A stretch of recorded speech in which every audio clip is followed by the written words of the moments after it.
Hello folks, welcome to the 11th, it's January 11th. Usually I'd have this video out earlier in the month, in the year, but I'll be honest, I wasn't even gonna do this video. I was like, half the movies are gonna be rollover from last year. Also, I was like, what are the odds the movies I'm looking forward to in this video actually do come out in 2021? Who's to say they're not gonna be delayed? But like the great Samuel L. Jackson, Nick Fury himself said, until which time the world ends, we will proceed. Until which time the world ends, we'll proceed as though it intends to spin on.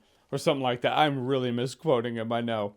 Point is, it ain't over till it's over. That's an easier one, so we'll go with that. And yeah, I'm gonna be honest with you, there are two movies from last year's anticipated movies of 2020 video that roll over into this one, but it's as simple as this. Not having them on this list, it just felt wrong.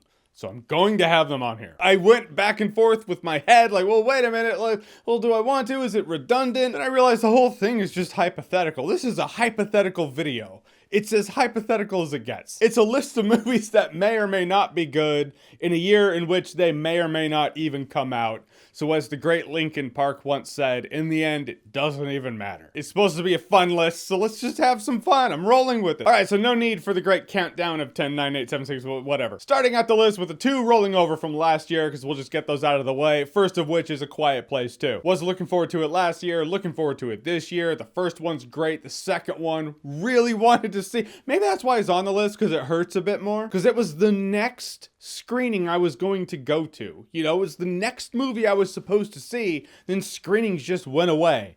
We were this close to greatness. It's like whether you miss it by an inch or a mile, you still miss it, but missing it by an inch just hurts worse than if you miss it by a mile. I almost got to see it. It stings. But a year later, still really looking forward to A Quiet Place 2. Also, Dune. Had to put it on because I was looking forward to it last year, and then later on in the year of 2020, the trailer came out when we all thought we were going to get it a couple months after that. Point is, I was looking forward to it before we had a trailer, then I saw the trailer and hype level just went through the roof. Great cast, great crew, great tone. It just looks like the Dune movie I've wanted to see for quite some time, which I guess is Dune Chapter 1 technically. I guess they took the first book and they're dividing it into two movies. Kind of like It, how It is It Chapter 1. But it was called It when it came out, so it's essentially the same thing as It. Only without the mass murdering boggart clown, but you get it. Point is, still looking forward to Dune. It was one of my top anticipated last year, now top anticipated this year. All right, we're gonna get this one out of the way, sure. This is my list, by the way. Mortal Kombat, don't judge. It's a new Mortal Kombat movie. I'm a lifelong Mortal Kombat fan. Well, I guess not lifelong, because I've been a lot... Can't talk today. I've been alive longer than Mortal Kombat's been around, but for as long as Mortal Kombat has been around, I've just been a fan. This is actually the movie on this list. I'm actually expecting it to suck. What can I say? I'm not expecting it to be good or great, but it's a new Mortal Kombat movie. I'm baffled that there's no trailer for it. This movie comes out in a couple months. I was like, no trailer? It's just, that's how you're gonna play it? Weird. I'm pretty sure we'd all love to see a glimpse of this thing that's, again, probably not gonna be good. Oh, God. Anyhow, flawless victory. Let's move on. Mission Impossible 7. I'm actually expecting this one to be good. It's like Mission Impossible is the American James Bond movies, essentially. But whereas Bond movies are kind of intermittent with what's good, what sucks. Like, there are good Bond movies, bad Bond movies, you know, whatever. Mission Impossible's been on an upward trend. It's like this weird case where the sixth movie in the franchise was arguably my favorite, one of my favorites. It's my favorite movie the year it came out. I just loved it. 6 in the franchise, the best? That never happens. Hey, there's the comment section in which people are telling me all the instances where that has in fact happened. I know you. I know how this goes. But Tom Cruise has still got it. He's still a bona fide action star. Like, when I'm his age, I will feel lucky if I get my tapioca pudding next to me while I'm participating in bingo night. How does he do it? And those Mission Impossible movies are still great. Most importantly, they're still fun. They're always a fun time at the movies. Am I looking forward to it more than Mortal Kombat? Yeah. I am. All right, next up, Halloween Kills. Because we live in an age now where it's like we have sequels, reboots, and remakeables, and we've seen it all. But Halloween, which was now, like, you know, they wiped out all the Halloween sequels. So this is the first Halloween sequel titled Halloween. It's a sequel to Halloween, so we got Halloween and Halloween. It was a rare case in which that was actually a really sweet return to form. I love that John Carpenter came back on board. The musical score is a great rendition of that theme. Again, John Carpenter had his hand in that. The new Halloween movie was solid. Looking forward to the sequel. I hope they don't overdo it. I hope they don't just overplay it to where I get bored with the whole thing again. But so far, I like where it's going. So sticking with the horror theme, we have Candyman, which is the sequel to Candyman. So Halloween, Halloween, Candyman, Candyman. Right, point is, last October, I revisited Candyman for the first time in a very long time, and I was blown away. It's one of those movies I was like, oh yeah, I remember it being good, but then you watch it and you're like, no, this is actually great. So there is that. So with this new Candyman sequel, I feel like they're taking it seriously. They want to make a great Candyman movie, and I hope they stay in line with what I liked about the original Candyman. It was a compelling, investigative, urban legend story. And then you had those horror elements in it. It all worked with the original Candyman. I have high hopes for the sequel. Also, side note in terms of observation, I find it interesting that in the original Candyman, they said Candyman had an affinity for art. And this guy in the new one, he's an artist. Don't know what it means, but it's fascinating. And I'm very interested in it. Next up, The Matrix 4. Fingers crossed.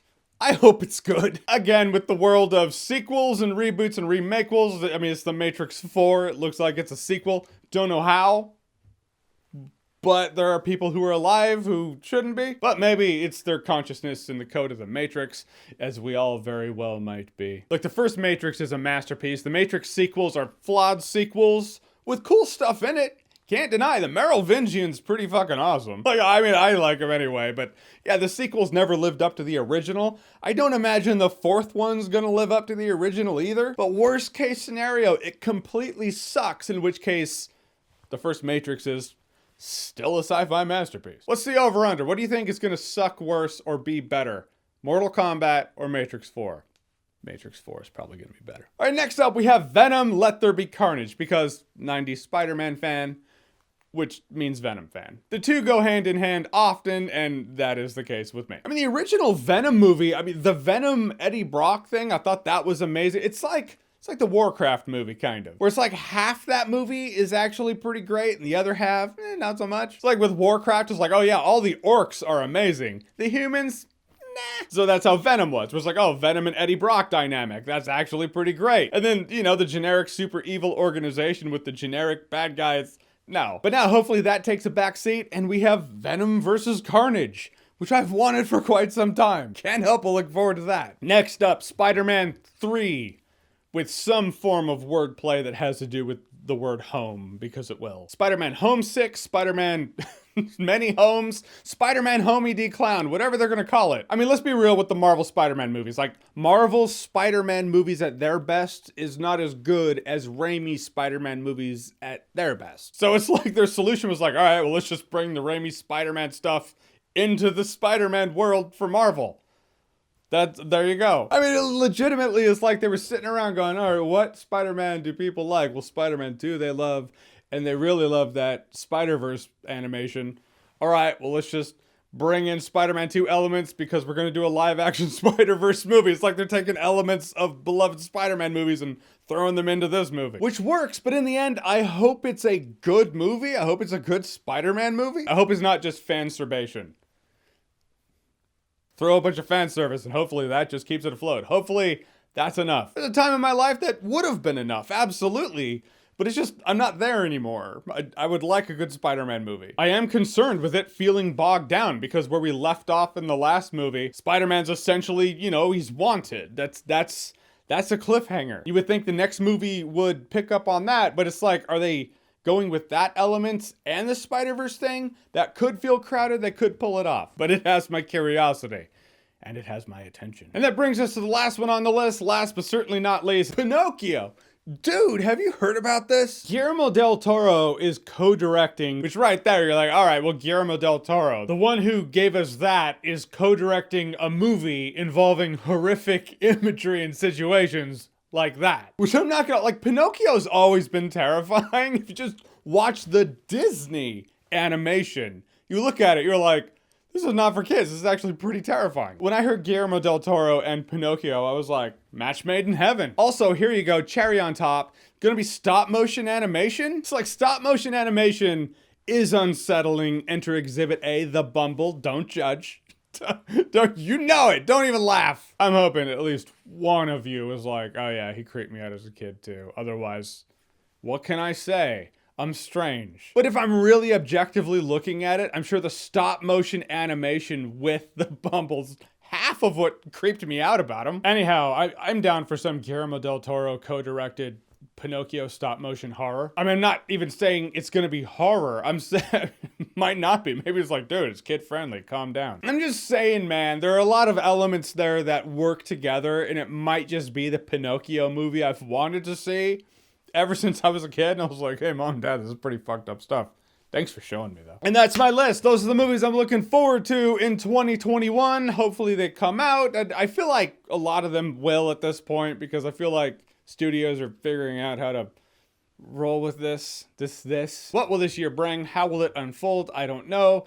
I will say, though, it's not like, you know, time's a construct, right? So that splice between 2020 and 2021 doesn't really exist. It exists for us, but it's still just the same path we were on. Like, we're on the same path now that we generally were on at the end of December. Like, you know, on the yearly basis anyway. There's no real hard splice. Like, okay, shit's different now because January 1st. It makes for fun jokes about surviving 2020. Absolutely. But in the end, it's 2021 is probably going to have a lot of that which made 2020. But in the end, if you go back, like 2016 was like the cursed year of 2016. So they had that, you know, oh, me at the beginning of 2016, me at the end of 2016. Like, that was a thing people threw up on Twitter. Same thing with 2017, 18, 19, and 20. I mean, 2020 definitely felt like a unique animal in which there were things in 2020 that I hadn't seen in my life prior. But still, the fact that it's been a running joke of hating the end of the year for a few years prior to 2020, it's something to think about. So as we go forth through this year, knowing it's going to have a lot of those 2020 hardships